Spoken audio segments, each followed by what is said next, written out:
Другим темам впервые в республике главный финансовый документ будет принят на трехлетний период. Сегодня в нулевом чтении параметры госбюджета на 2015, плановый период 2016 и 2017 годов были представлены на публичных слушаниях народным депутатам республики, также главам районов и представителям общественных организаций. Слово Юлии Михайловой.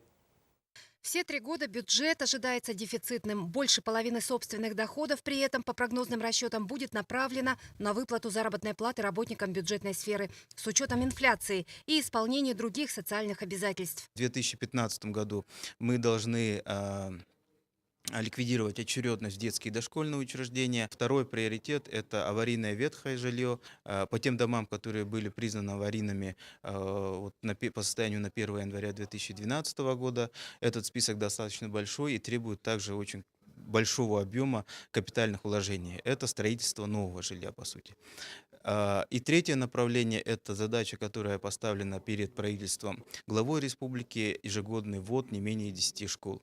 Озвученные цифры призывают экономить каждую копейку, а народные избранники – за увеличение расходов. В отношении механизмов самой государственной поддержки за ряд лет, они не меняются. И они не совсем стимулируют рост товарного производства населения. Поэтому какие, планы в этом отношении у Министерства экономики?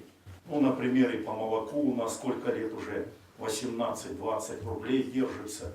На поголовье, одни и те же, одна и та же поддержка. Но и в целом по программе этой, идет распыление средств. Разработчики проекта закона уверили, что некоторые предложения будут все же рассмотрены. Безусловно, те предложения, которые звучали, мы будем рассматривать.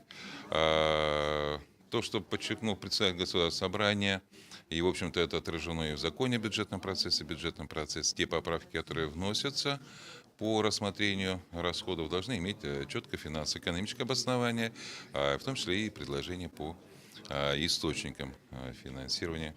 Если что-то и войдет в закон республики о госбюджете на 3 года дополнительно, то за счет сокращения мероприятий действующих 35 госпрограмм, финансирование 2 из которых на развитие села и предпринимательства даже увеличится.